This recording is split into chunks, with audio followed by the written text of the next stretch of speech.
They didn't just change the Celtics. They took the old version out behind the arena, gave it a fake name, and told the fan base, trust us, this is definitely normal. Boston goes from Jaylen Brown, the homegrown finals MVP, the guy who survived every trade rumor like a horror movie side character, who somehow keeps breathing, to Paul George, Mitchell Robinson, in the future that suddenly feels like it was built by our front office, drinking cold brew at 2 a.m. The headline is easy to scream about. Because yes, moving Brown is the kind of decision that makes the city start refreshing salary cap sheets like they're reading ancient curse tablets. But the real story is not just one trade. It is the Celtics looking at a 56-win team and deciding that being very good was not enough if the money was about to turn a roster into a luxury tax hostage situation. That is where this gets uncomfortable, y'all. Because Boston didn't do this because Brown forgot how to play basketball. They made it because the new NBA is designed to punish expensive teams until their bench looks like a group project nobody wanted to join. So now the Celtics are betting that a different kind of team, older in one spot, bigger in another, cheaper around the edges, and more flexible later, can survive the same Eastern Conference without looking like they traded a Ferrari for a haunted timeshare. Start with Jaylen Brown, because you cannot tell the story without treating the exit like it matters, unless you are emotionally made of a dry wall. Brown was not some random salary number the Celtics dragged into a spreadsheet and deleted with a cold little tick. He was a two-way wing, a 5-time All-Star level name, and the guy who helped turn Boston from a regular season machine into a champion.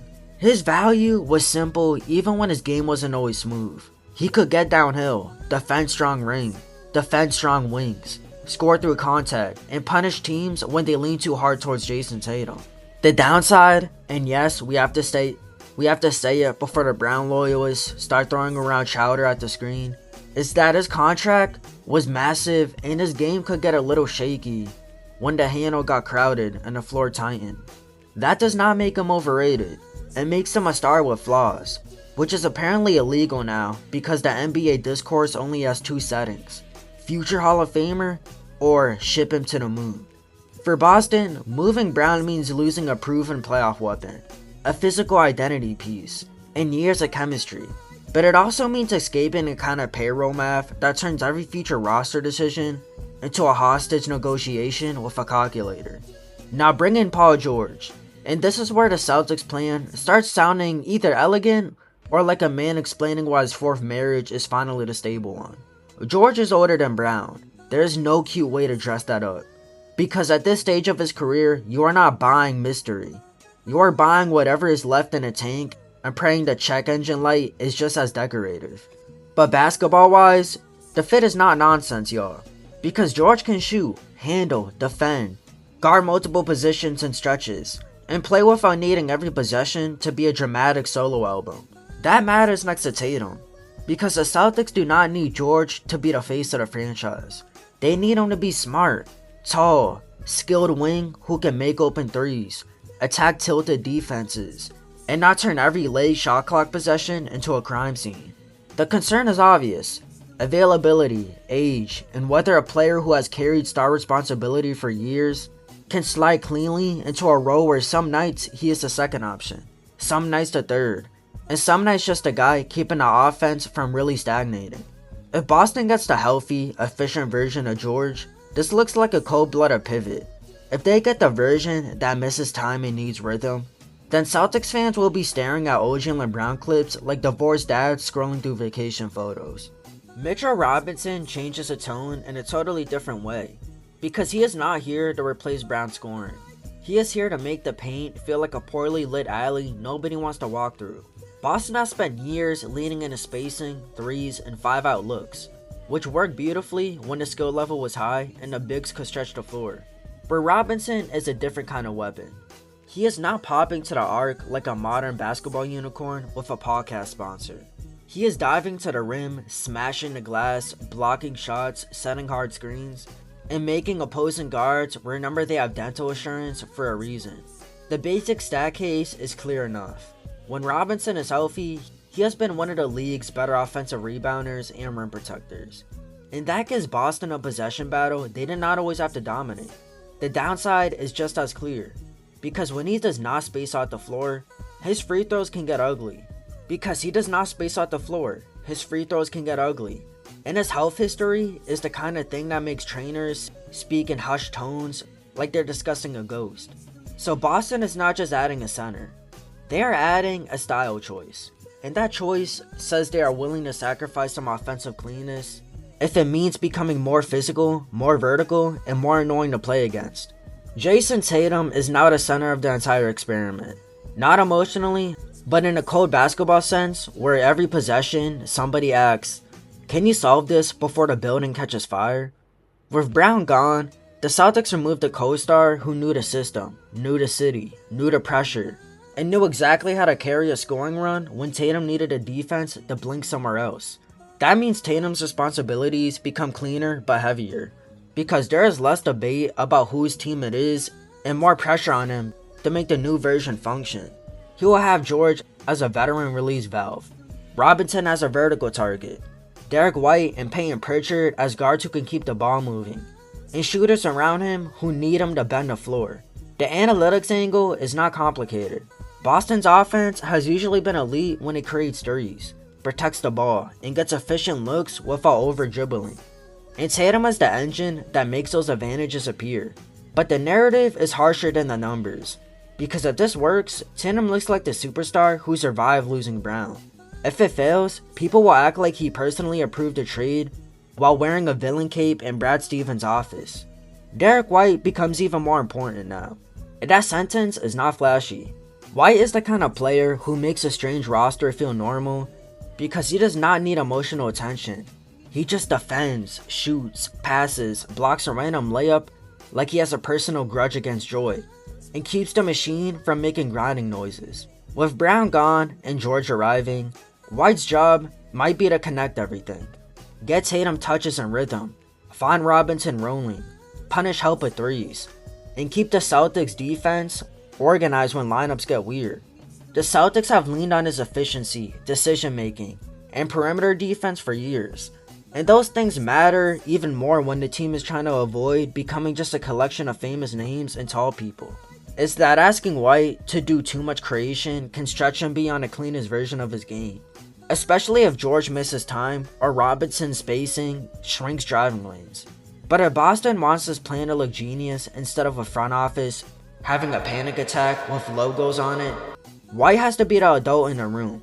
And the bench are where the plan either becomes sustainable or starts making sad saxophone noises by December. When a team trades a max level star, the casual conversation is always about the biggest names. Because apparently, humans only see one shiny object and forget basketball uses more than 3 players. But Boston's season will be shaped by whether Pritchard, Sam Hauser, Baylor Scheinman, Neemias Queta, Luka Garza, and the younger wings can survive real minutes without the team bleeding leads like a slasher movie victim who refuses to call for help. Pritchard gives them shooting, which is useful when second units need offense quickly. Hauser's spacing matters because Tatum and George need clean lanes. And if Robinson is on the floor, that shooting becomes less optional and more like oxygen in a submarine. The risk is Boston's depth looks good in theory, but theory does not defend Giannis, chase Tyrese Maxey, or survive a cold shooting night when everybody suddenly looks like they were assembled from spare summer league parts. The salary cap part is not sexy, but it is a skeleton under the whole creepy little puppet show.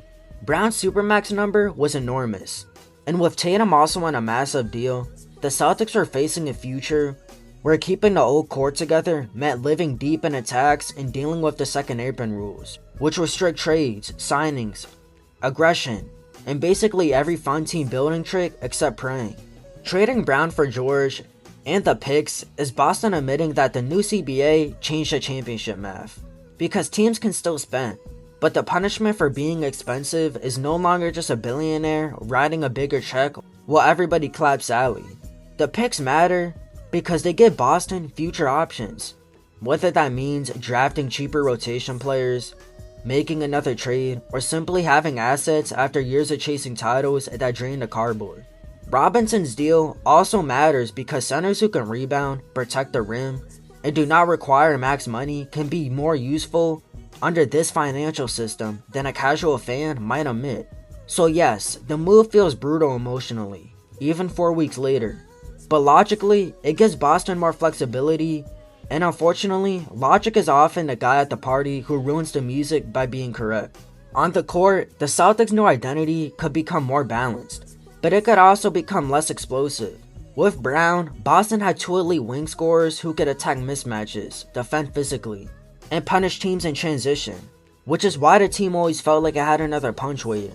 With George, the offense becomes much more smoother in spots because of his shooting and decision making, but it may lose some of Brown's downhill violence. That sudden burst, Robinson gives them second chance points and rim pressure, but he also invites defenders to help off him if the spacing is not managed carefully.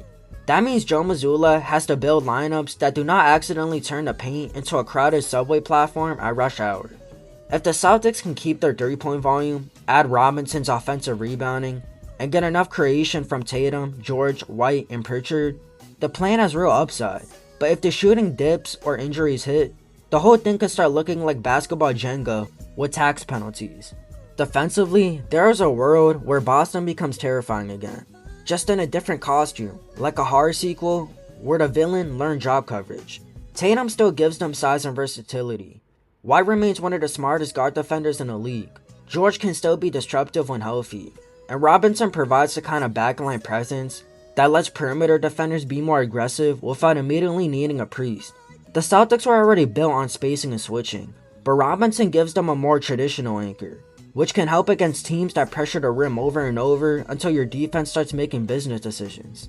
The problem is that playoff offenses are cruel little machines, and they will test Robinson in space, test George's legs, test every weak shooter, and test whether Boston can adapt without losing its shape.